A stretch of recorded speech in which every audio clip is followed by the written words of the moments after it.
Olá, então vamos continuar falando sobre educação.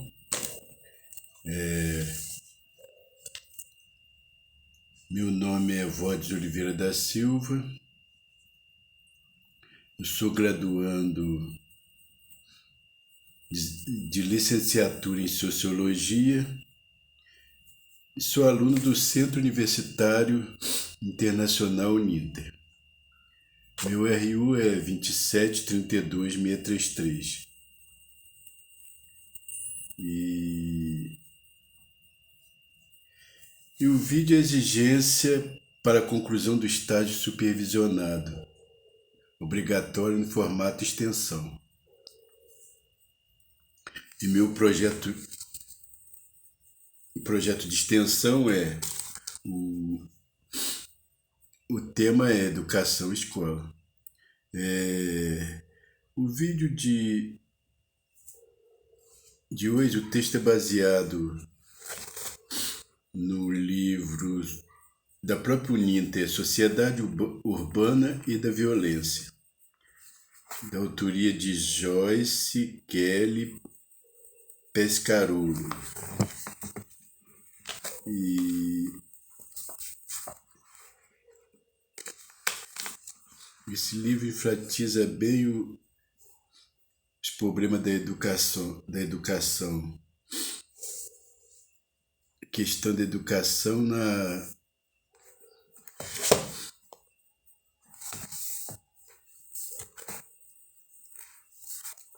no meio social e no meio urbano. Que fala que no nosso país atualmente o Estado tem a obrigação de prover a educação pública para todos até o fim do ensino médio. Em contrapartida, as famílias têm o dever legal de manter os filhos na escola, obrigatoriamente, até a conclusão dos estudos.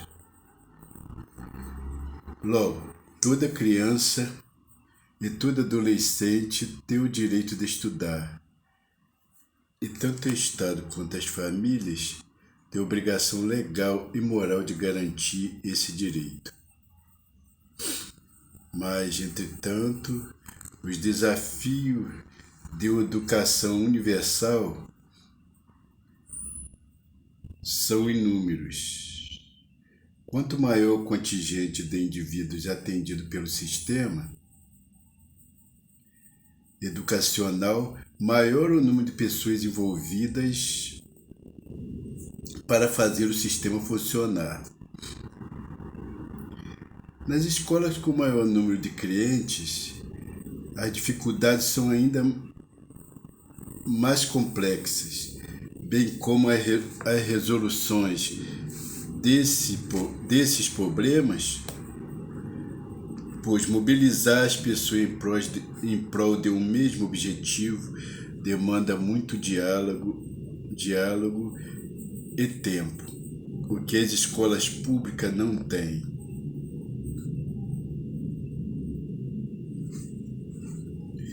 Essa afirmação é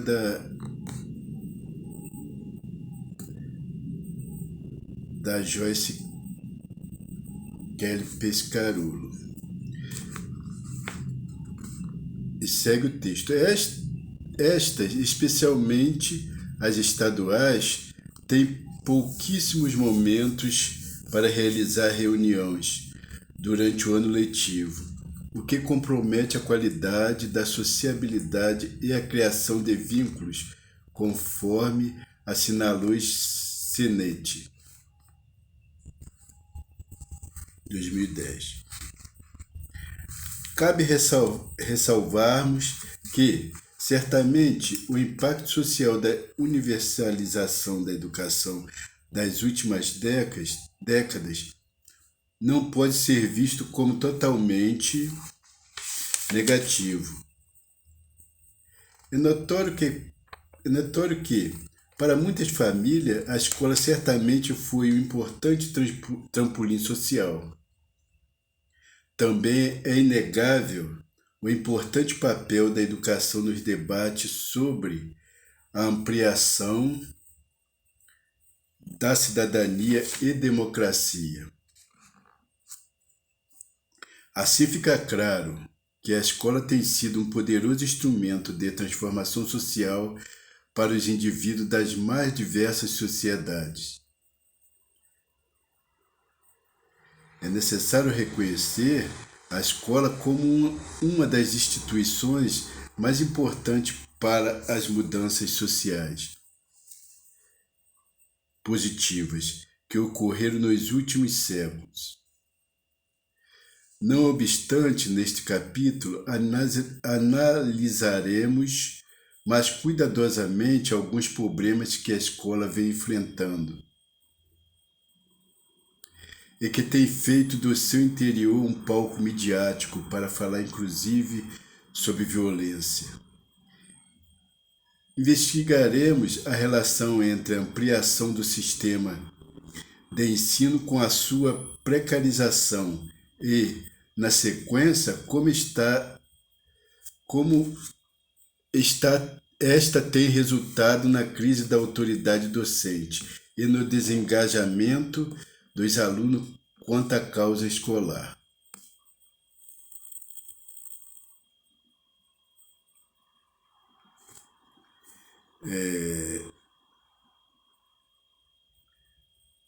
Já no outro parágrafo, ela fala sobre a realidade da escola contemporânea. E ela a autora enfatiza aqui a precarização uma discussão que é baseada na precarização do mundo do trabalho.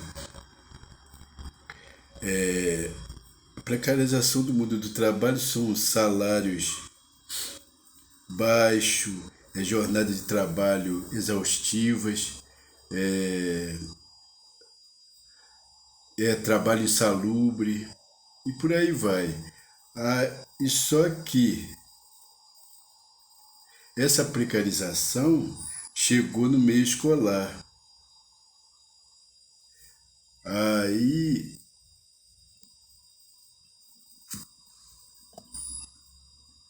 Aqui ela vai dizer que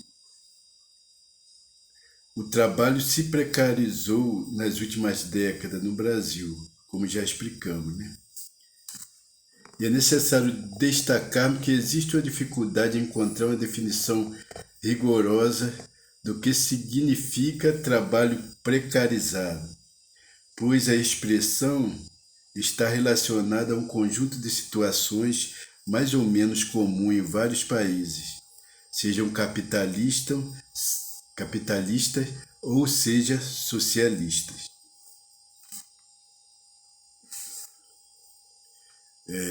Associa-se a precarização do trabalho a quatro características: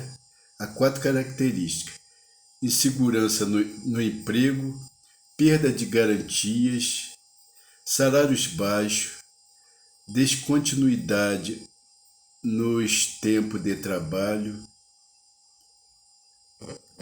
E, de acordo aqui com a autora, ela fala aqui que associamos assim o trabalho precário à estabilidade, impossibilidade de programar o futuro, situação dos jovens que ficam até mais tarde em casa dos pais,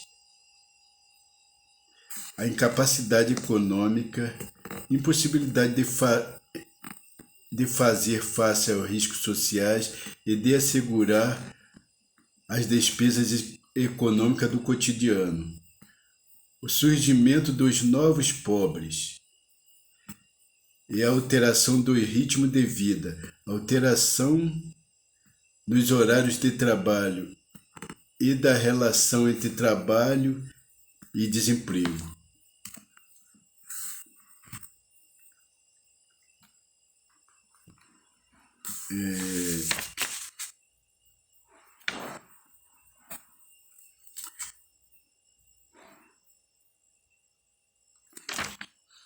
Aí ela vai.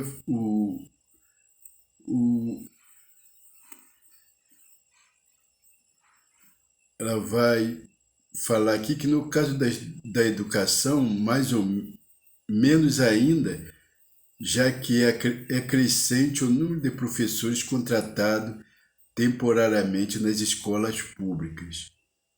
Nem todos os profissionais da educação estão submetidos ao mesmo nível de precarização. Os professores que atuam em grandes universidades, por exemplo, não estão sob as mesmas condições de trabalho que aqueles que lecionam em escola pública de periferia. De acordo com Sampaio e Marins, a precarização da educação se caracteriza quando a formação promovida pelos cursos de licenciatura é deficitária, as condições de trabalho dos professores são inadequadas, por exemplo, carga horária de trabalho que eu falei anteriormente, carga horária de trabalho muito alta, tempo excessivo em sala de aula, pouco tempo para preparação de suas atividades, escola sem estrutura física adequada ao trabalho docente e ao aprendizado, etc. As condições humanas e materiais de sustentação do atendimento escolar são precárias, falta de profissionais, falta de espaço para atender o contingente de alunos. Esses profissionais são os profissionais das merendeiras, o pessoal da segurança,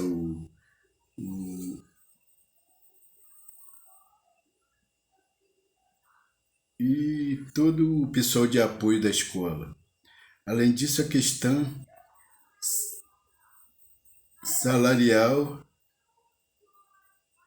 também se revela um problema, pois não provê grande recompensa pelo dia a dia estafante do educador. Aqui ela faz um adendo aqui. Na década de 1960, havia 248 mil professores no Brasil. Já em 1994, esse número estava em 1.377, em 1.377.665. O Brasil já contava com 2 milhões de professores somente na educação básica. Esse grandioso e constante crescimento só foi possível em razão de alguns fatores. Um deles foi a desvalorização social, desvalorização salarial. Para que os professores consigam viver razoavelmente, a imensa maioria precisa trabalhar ao menos 40 horas. Muitos trabalham até 60 horas semanais. A média salarial dos professores varia entre os estados da federação e das promoções ao longo da carreira, mas a média nacional é de R$ 2.000 em início de carreira, para trabalhar 40 horas. Ainda é grande o número de professores contratados temporariamente e que, ao final de cada ano letivo, torcem para ser recontratados no período seguinte. Algumas dessas questões também foram problematizadas por Salles em pesquisa sobre os professores jovens de Curitiba. Os autores apontaram que os professores mais antigos lamentavam a queda do salário e o brutal desprestígio da categoria.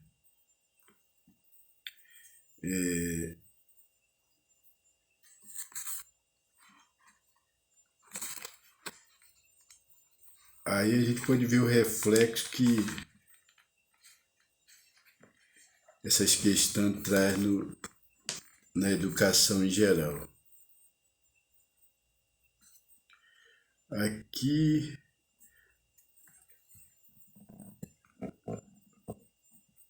outro ponto aqui muito importante aqui, que ele fala que é uma questão bastante comum, é a diferença de padrão nas jornadas de trabalho. Na rede pública e privada, a diferença que tem os professores de rede pública e os professores de rede privada. Alguns profissionais que atuam em ambas as redes podem ser muito mais assíduos, pontuais e comprometidos em seu trabalho na escola particular do que na escola pública, em que leciona, por exemplo. Alguns solicitam afastamento das escolas públicas alegando problema de saúde, mas continuam trabalhando nas escolas privadas, onde sabem que o mesmo comportamento pode levar à demissão. Essa é uma queixa generalizada entre diretores e equipe pedagógica das escolas públicas. Aí esse questionamento é que os professores, o professor que às vezes trabalha numa escola pública num período e trabalha outro período na escola particular, ele dá mais assistência à escola particular do que à escola pública. Na escola pública é dois ambientes totalmente diferentes. Continuando, tal fato indica igualmente problema de gestão e autoridade. Poucos diretores das escolas pesquisadas se sente instituído na posição de liderança da escola. Muitos agem como se a responsabilidade não fosse deles, já que o chefe é o governo. Essa questão aqui é na escola pública.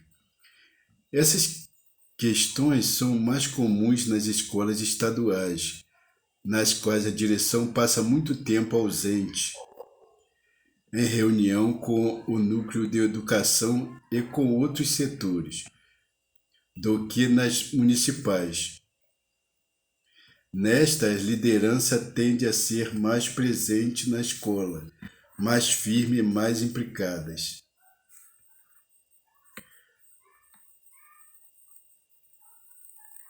O distanciamento do cotidiano escolar parece produzir na direção um perfil muito burocrático e administrativo, o que também pode representar um desvio na função de alguém que não tem formação para ser gestor escolar e que pouco entende de administração. Embora as secretarias de educação aleguem capacitar os professores que se tornam diretores. Todos esses fatores que incidem diretamente no dia a dia dos profissionais e alunos precisam ser considerados quando são debatidos os problemas atuais da educação.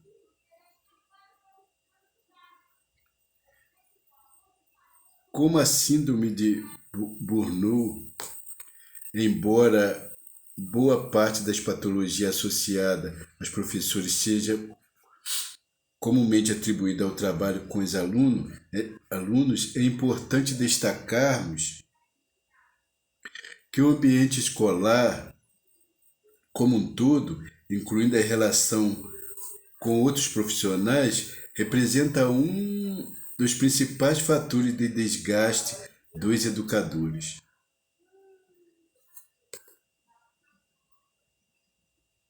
O ambiente escolar nem sempre é positivo, pois pode revelar muita competição, e envolver pouca solidariedade. Fator desencadeador de doença do trabalho. Os professores podem muitas vezes enxergar o sucesso de um colega como indicativo de seu próprio fracasso. A lógica que rege essa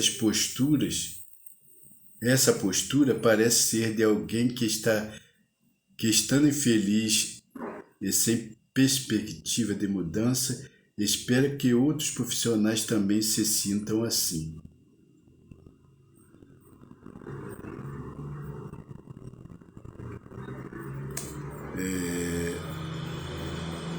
É o professor desmotivado, a falta de motivação,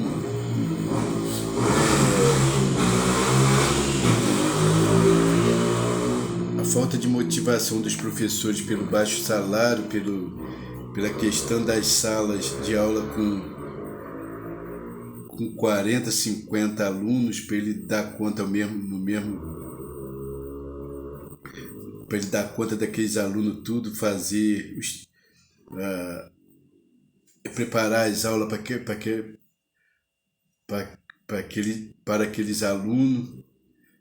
E muitas das vezes os professores varam a noite para dar conta dos seus trabalhos fora da escola, que eles têm que preparar as aulas, corrigir. Então tudo isso vai impactando numa baixa qualidade do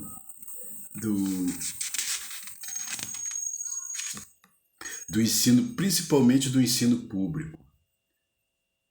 E isso tem uma contribuição na má qualidade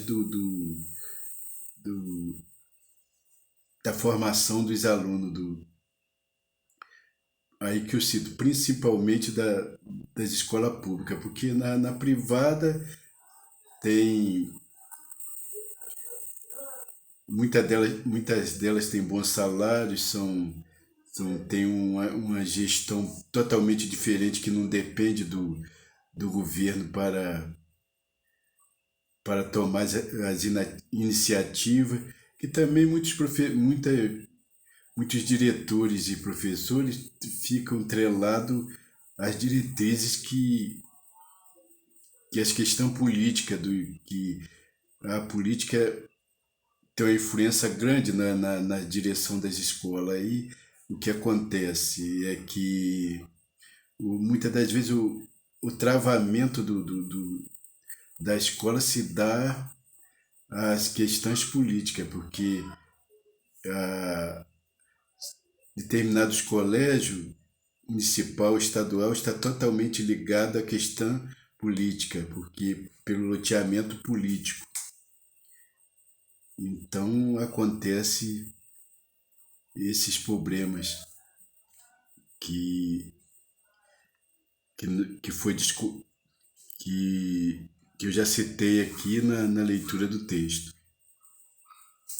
Todos os problemas referidos até este ponto estão intimamente relacionados com a precarização da educação e a pouca capacidade analítica dos educadores.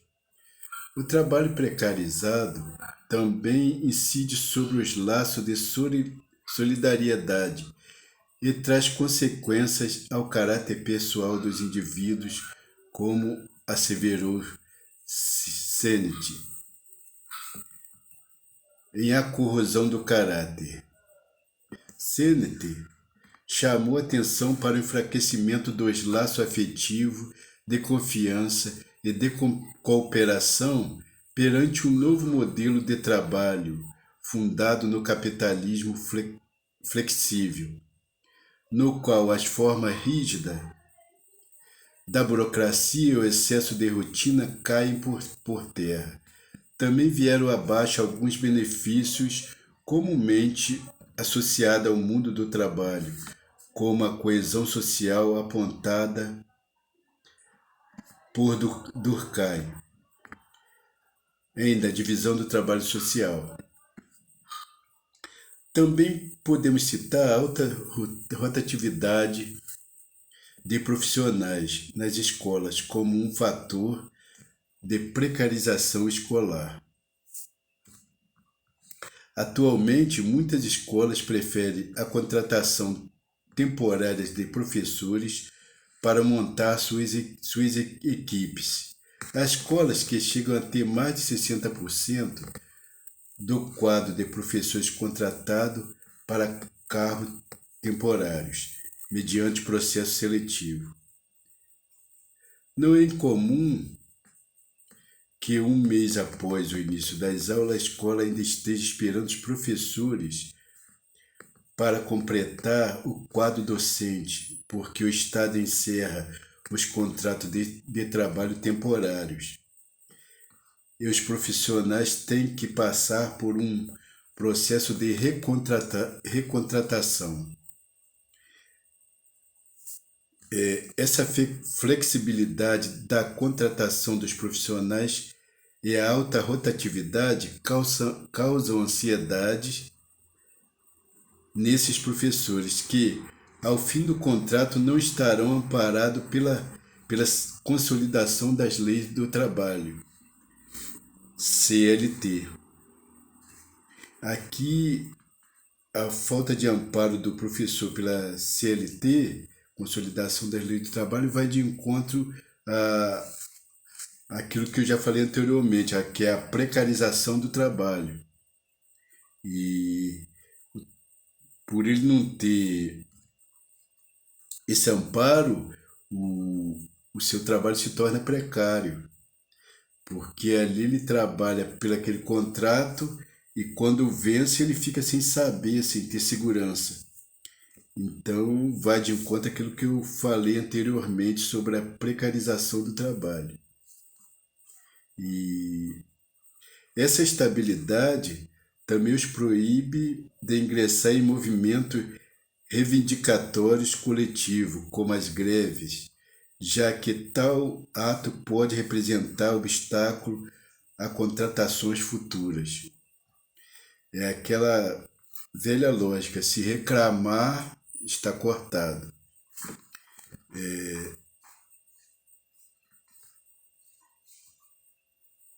De acordo com Sennett, as pessoas não sabem que riscos serão compensados. Isso também não contribui para que o professor seja desvinculado dos objetivos da escola, da comunidade e dos alunos, pois já que não pode permanecer nela, também não tem interesse em conhecer as suas causas, metas, dificuldades e objetivos. Não cria uma identidade com o colégio em que leciona. A falta de vínculo, porque o professor fala assim, eu não vou trabalhar aqui só esse tempo e não cria vínculo com a comunidade local, ele chega ali como é um, é um, é um vínculo líquido que dissolve assim rapidamente, acabou ali, deu a aula, acabou e não tem vínculo, não quer participar dos problemas sociais que tem em volta ao redor da escola, ele não participa das questões sociais que tem naquela comunidade, então o professor fica meio à parte dos problemas sociais daquele local e com isso prejudica e não cria uma identidade com o local, naturalmente não cria com uma identidade com os alunos, ele pode criar um, um vínculo afetivo ali nas salas de aula, mas fora das paredes das quatro paredes da escola, ele não tem contato com os problemas sociais, com um problema cultural daquela sociedade, daquele ambiente ali que está a escola, da comunidade. Nesse modelo tão precarizado, como as escolas poderão promover valores como lealdade, compromisso mútuo e metas a longo prazo, característica tão importante ao trabalho educativo. Aqui ele faz uma pergunta: como? Se o professor não tem um vínculo afetivo, que, como vai promover, como a escola pode promover valores como lealdade, compromisso mútuo e metas a longo prazo, junto com o trabalho educativo? Um trabalho de comunidade, de continuidade nas escolas é sempre muito difícil, já que todo ano boa parte do quadro de professores é alterado. Trata-se de um grande desafio promover mudanças que operem mais profundamente no nível institucionais. Os profissionais têm sempre a sensação de estar começando do zero, pois os vínculos profissionais e afetivos são anualmente reorganizados. Bem, eu encerro por aqui este vídeo e, comentem e me ajude aí para me concluir meu estágio supervisionado. E um abraço a todos.